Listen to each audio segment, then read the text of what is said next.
Welcome back, guys, to the WEGL here. We are in the midst of some fun matches between DC Busan and Runaway. Of course, in the beginning, it is the teams against themselves. We did have Runaway Red advance, which was Stitch, Cox, and Bumper. They will go on to the finals of 3v3. Now we're going to take a look at DC Busan. That's right. So we saw, big impact coming out from the dive tanks, and D.Va is mostly used for protection, of course, in traditional play of Overwatch. A little bit more aggressive now with her new rework with missiles and things like that. However, I think that's kind of been the strongest comp, is that dive comp. It's like one every time. Yeah. And I feel like if GC Busan was watching, we might see that even potentially be like the starting comp for both teams, the D.Va Winston versus D.Va Winston. Yeah. I think that's a comp you can run the Genji with. But the other comps we've been seeing the Genji with have failed. I think, again, he's still like 0-10 or no, 0-6 or whatever. He hasn't won, I don't think, a single map. 0-5, 0-6. I feel like also part of the reason that comp is having so much success is that it's running into compositions that it counters very well. So maybe if we see, we saw the Reaper come out a couple of times, but if you've got Reaper and Roadhog against, Winston that's jumping right at you, that can be a quick kill. Oh, sure. And it's definitely a lot of mind games because you can't see what the opponent is going to pick, obviously. This is what we call esports blind pick, and when you have blind pick games like this, it does kind of end up being such a crazy mismatch of what you think your opponent's going to pick and what you try to counter with it. Like, I feel like that's why Red won that series, because they always felt like they had one step ahead prepared. Like, the Mercy Widow McCree, like, I mind-linked with them in that moment. I'm like, these are the years they have left. They work really well with each other. Yeah. I think the Reaper was a poor choice on the other side, given that all the tanks had already been used for Red, so I'm not really sure what they're trying to bust with that one. But the play was solid. The strategy was there, really well prepared, it feels like. So our next match is going to be between the GC Busan rosters. Not going to spoil those rosters just yet. Be revealing them in just a moment, but very exciting. And Cox won out in the end. He did. Over Hoxall. That was pretty cool to see. And the rivalry there. Hoxall tried the Genji a couple times. We mentioned didn't really have too much success. So maybe we'll see it in the 4v4. I think it definitely has a big place in the 4v4 as well, where you will see a lot of main healers, and you have that extra guy to add a little bit more buffering, so Genji will have some more room. And and you'll have we'll ultimates. You'll have a sound barrier to work with a Dragon Blade, and Genji can only do so much with dashes and left clicks. We've seen incredible plays out of players like Who Are You, who's most famed for his Genji in left click mode, right? His accuracy on the Genji, his ability to build Dragon Blades quickly. But players like Hoxall, more famed for their Dragon Blades and individual Genji play in terms of ultimate usage. And sure, Hoxall's good at building the ultimates, the lead into those Dragon Blades, but not very useful when you don't have a real comp to work with. Yeah, definitely saw a bit of that in those games, but I want to see if GC Busan has any other tricks up their sleeve, right? We saw a lot of what the Runaway squads were doing, and no doubt GC Busan was watching. But this is going to be like the precursor to the finals, where we will have Runaway Red versus one of these GC Busan teams. And as we mentioned before, I think it's 6K for the winner and 3K for the runner-up. So definitely a good amount of money on the line for these. Certainly. So I think that we'll definitely see some more experimentation here, but I think a lot of lessons learned. When you have 6 pro gamers fighting against each other in this 3v3 lockout, we've never really seen that before. So lessons learned, compositions experimented. The Ariza Torbjorn, I think, pretty weak, but they didn't respond well. There's all these things that we just have to yet further explore. And we didn't get to see the full series, it ended very quickly. So and I think that Ariza Torbjorn comp actually won because Runaway Blue was running they just into ran that. Into it. So and they died. So it didn't work on Ilios because Stitch had the perfect angle with the Widowmaker and was able to pick off the Zenyatta. But I think we'll definitely see it again. But yeah, especially if you go to Black Forest again, I think it's a good map for it. Depends on the map. I want to check out some of these other maps, because you and I, we played a bunch of 3v3 just to get a good feel about what this would be like, what kind of compositions, and I want to see what the other strats are on the other maps, too, because we had some theories going into this, of course. There is a modified version of Temple of Anubis where you fight around kind of the archway that leads into Point B, if you think about the Assault map itself that's used in competitive play. That's very different, and I think that's a map that could potentially go long longer. If we have longer range hit scan players poking around corners, it's tough to dive there, and it's very difficult to use Widowmaker there, for example. So that could be a fun one. I think it could also potentially work with their Reset Torbjorn, but we'll have to wait and see what maps we get, because it is random select on the map, just like when you go into your arcade games and you play it with your friends, try to get those loot boxes. Yeah. We know that's why you're playing the arcade. They probably are. There's a lot of loot boxes to be gained. That's for sure.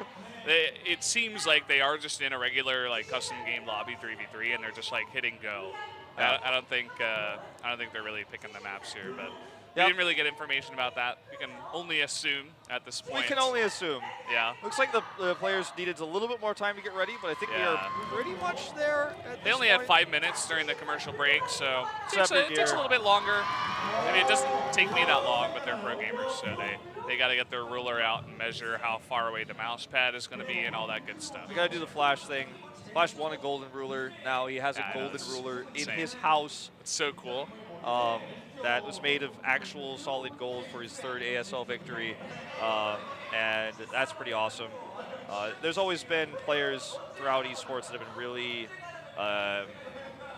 particular, let's say, about how they want to set up their gear.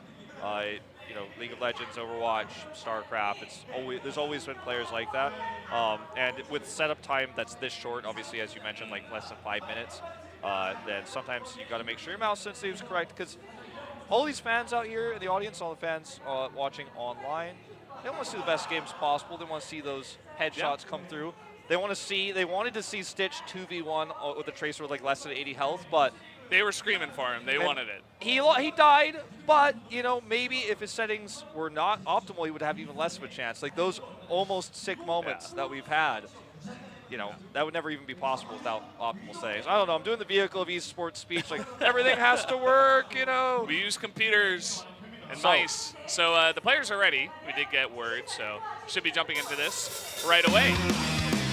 And let's introduce our 2 teams here. Over on the left side, this is GC Busan Red. It is Yao, Hureg, and Hago Pun. This team is OP.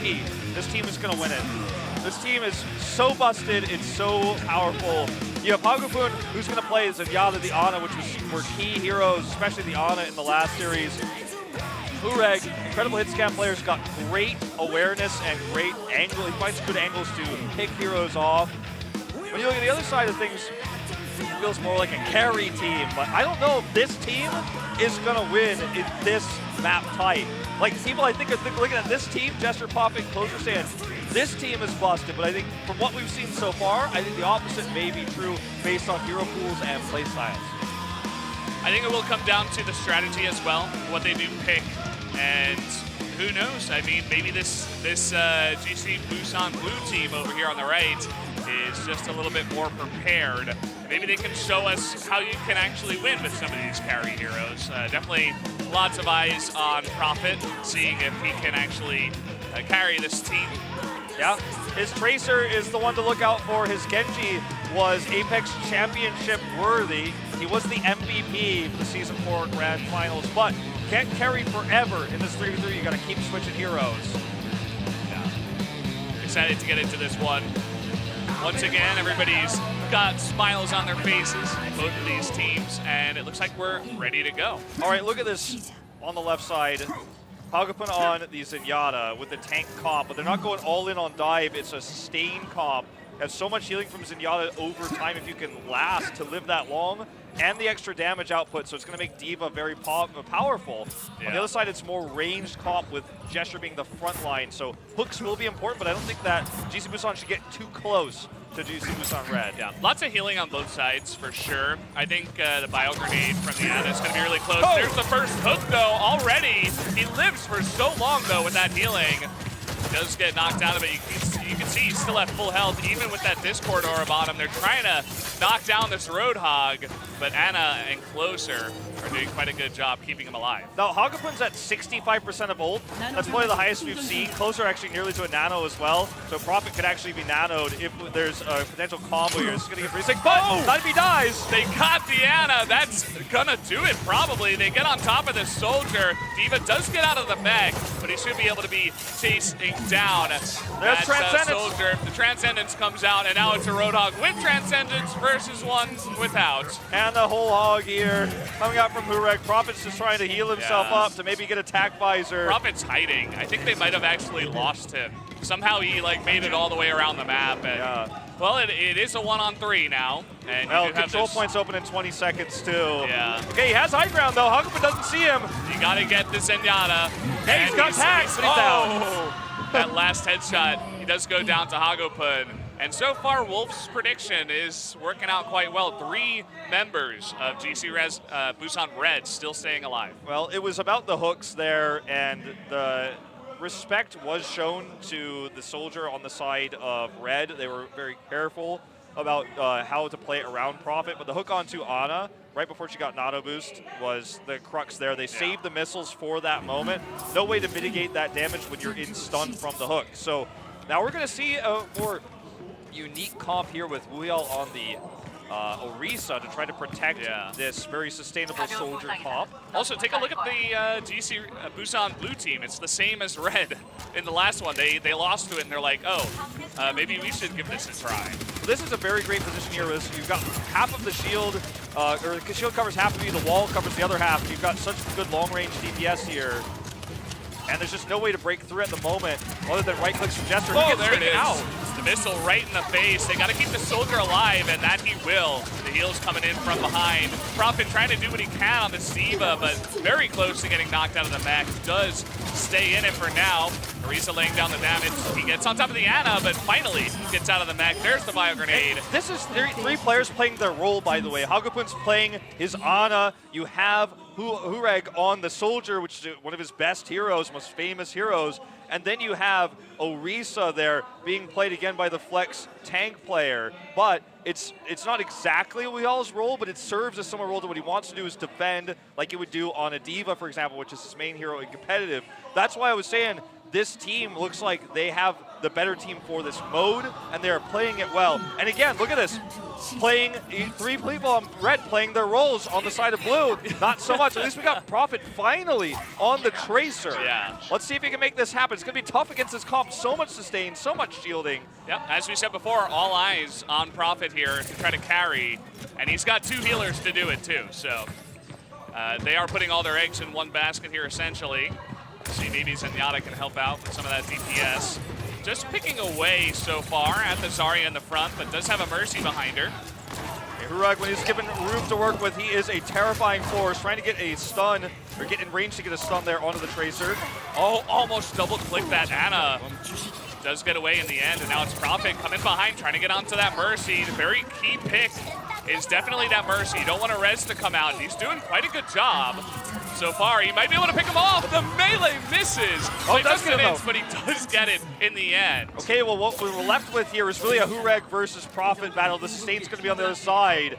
Damage, chip damage even, is going to really wear down on GC Busan. Has no healing whatsoever. Pulse Bomb is out. He could throw it out, but he saves it. He takes out the Zarya that was alone. Now it is. Oh, Pulse Bomb misses, and he's trying to get that damage down. 20 health, and finally Prophet able to bring it in for his team on that Tracer. Huge smile on his face. Prophet finally gets to play his favorite main hero, and he was the hero in his team there, GC Busan Blue. I know I keep saying GC Busan, but I mean blue and red. I should just use the color words. So he got the pick onto Mercy, which prevented the healing and the res eventually, which is why Weehall eventually was chipped down because he didn't have healing anymore against the range damage coming out. So Prophet can't play the Tracer anymore. It's going to go back to the D.Va. We're going to have that Lucio dive comp we saw in our previous series on the first map. It definitely could work out. You know, both D.Va and Winston dive in onto that Mercy. Torbjorn's not going to be the best at covering the Mercy. Can't throw down the turret. They will sustain some damage, but that's what the D.Va's for. Here they come. Already Ruyal down to 38 health. And okay, well, we do have the Mercy going down. Looks like that turret was taken out by the Lucio at least. But now they're looking for Hureg. He goes down as well. And now it is all up to Wuyal, who is all alone, but just a level 1 turret. Let's just remember, oh, it's level 2 now, okay, but I don't think it's going to save it. Let's just remember that, like, this comp is never lost, and it's not going to lose this time either. GC Busan Red tried his strategy, couldn't get set up, and that's the end of that. So we're going to the 5th game. They had to pull out, but Red had to play, or sorry, Blue had to play Prophet's Tracer had to use that tool that they have, their best player on the best hero he could play. Now they don't have Lucio anymore, and they've spent both aggressive tanks. What do they play now? I think they still have the Roadhog available, so Hook's going to be very important. And this is the Widow round, right? It's where we always see the Widow come out in the 5th round.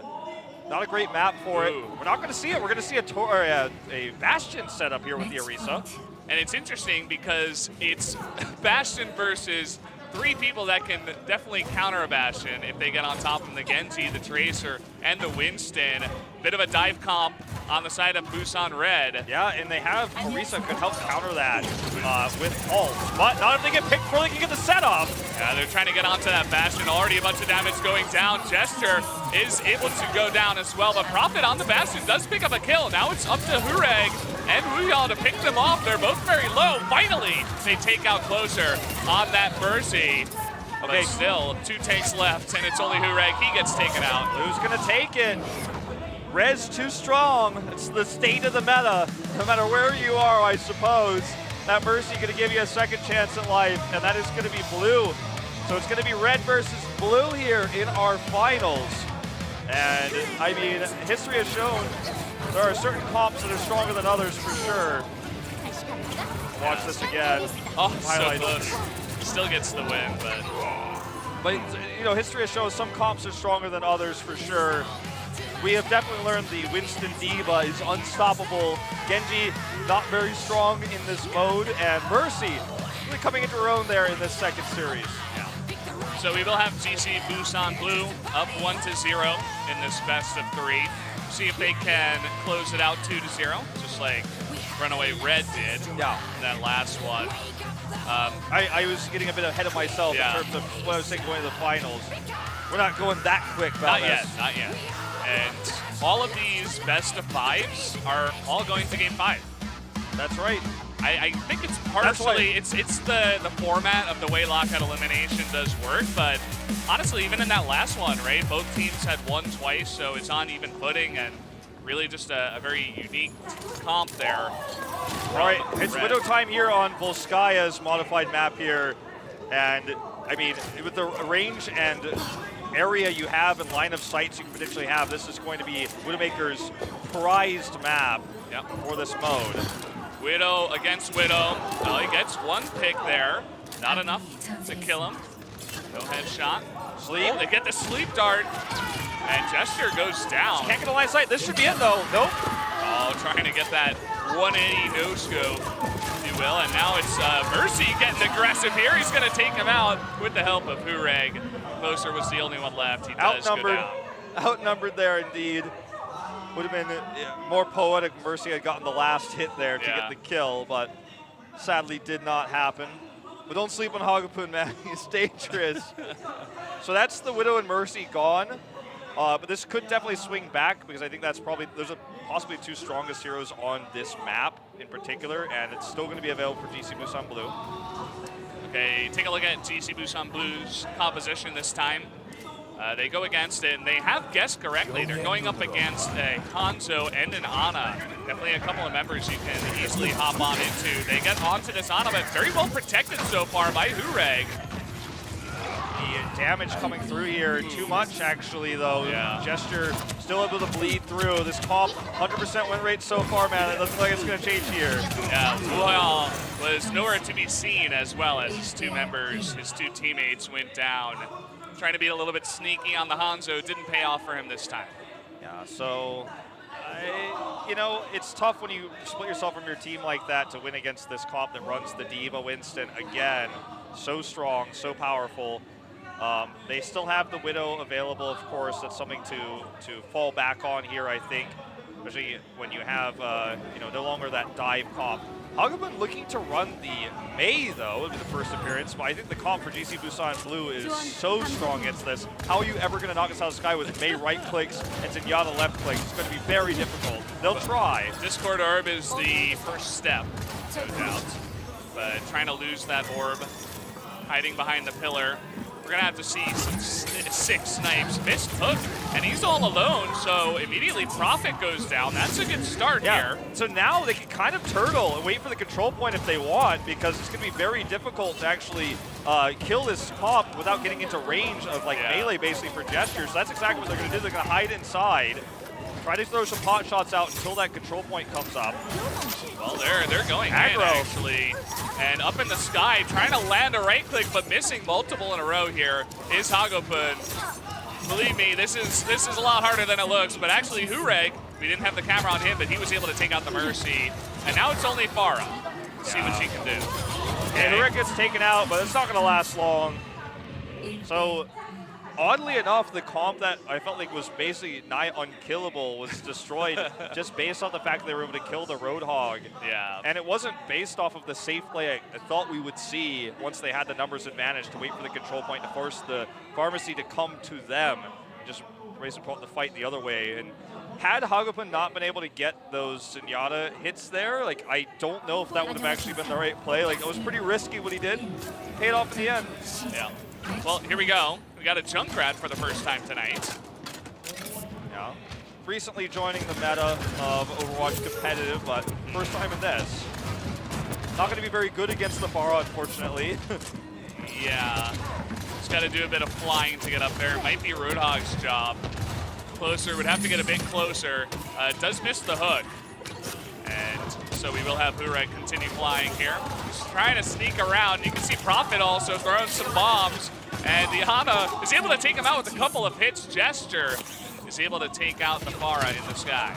And we all gets a counter kill, however, still staying alive here. It's going to be about really being at a safe distance away from the Junkrat. Prophet has to do that damage. Closer's going to try to flank here, putting them in a tough spot here, but they split, actually, making it tough to heal, and with these line of sight to be blocked. The jump snipe, though, and the sleep dart right as he gets hooked is going to save him. Now all he's got to do is heal up his buddy, and they can take him down together with that bio grenade. That should be a dead Roadhog, and there it is, a 3-1 victory for GC Busan Red. And so we will be going to that third match. As we are. So my preemptive call, definitely not true here, not necessarily, I was talking about earlier, but they come back and things that happened in this series, I mean, should not have happened. For example, this is going to be our play of the game here as Hureg is able to finish him off and win the game, but like a Mercy, a Farah being killed by Zenyatta, for example, the sleep dart mid-grab, catching the Roadhog out there. Some really cool stuff, showcasing the skill of these 6 players, which is what this show match is all about. Yeah, it's what we wanted to see. That's why they had to line up their mouse pads and make sure everything was good. They have to take that extra setup time just to make sure everybody is doing well here in terms of preparation. And this actually looks a little bit closer. You know, the first one that we saw between Runaway, it was a 2-0 for Runaway Red. And you still had your money on GC Busan Red here. And they are coming back now. They've tied it up. We're going back to Ilios. Yeah, and I just felt like the composition of players, we should say, this lineup is just so well suited for this game type, and that's why I was saying this team I think is the massive favorite. But again, we're going to see that Far Mercy coming through here as we go into this map here. Now, it's going to be a weird setup for Blue, however. Like, this is very vulnerable to Far Mercy, unfortunately, because the Farah could just simply run around. If Prophet can kill Hureg, I think they're going to have a lot of an easier time. And also remember, this is not a D.Va Winston comp, just to point that out. So kind of an odd setup here for Red 2 in terms of what they've built.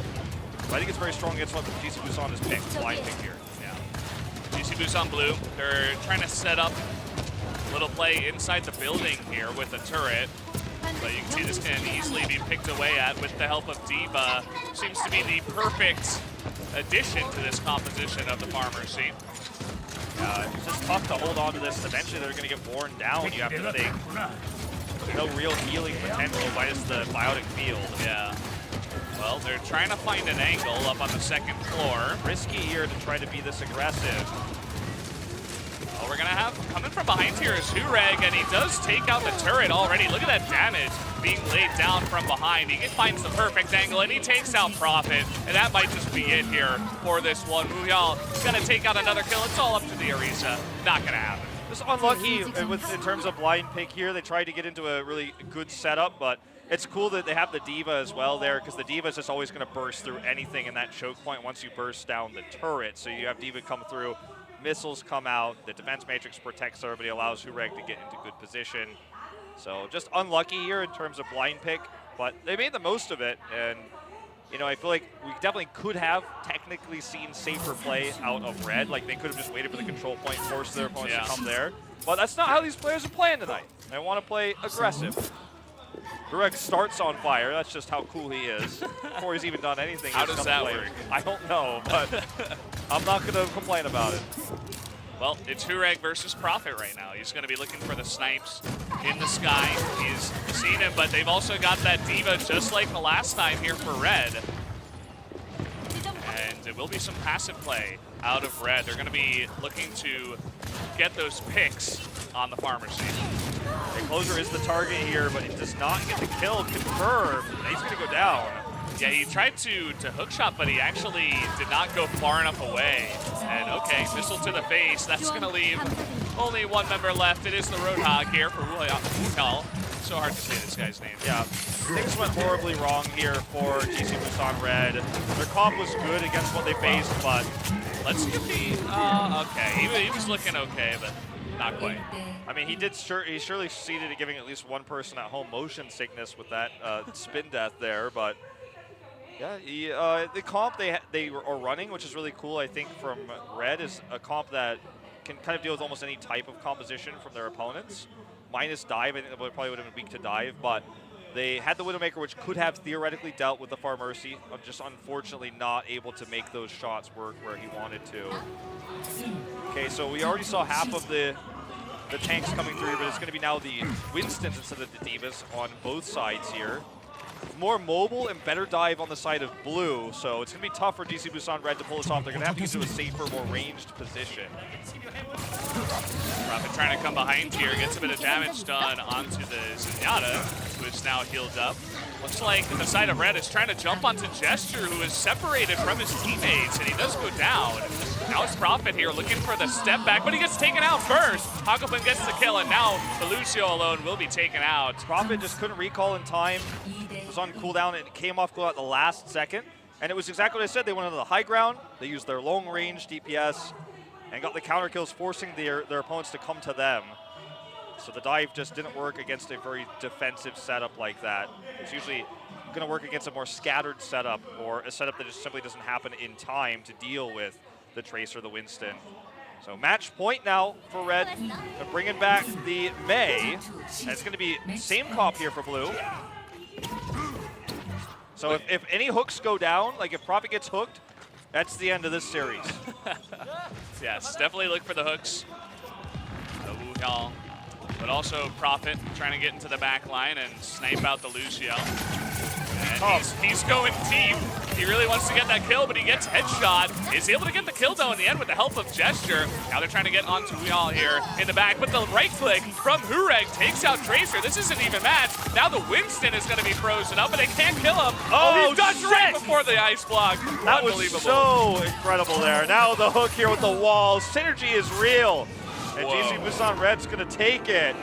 But that was I mean, the right-click kill there onto Prophet changed everything, as you said. And then everything we saw after that was just a beautiful cleanup. It was just sweeping up the pieces. Oh, yeah.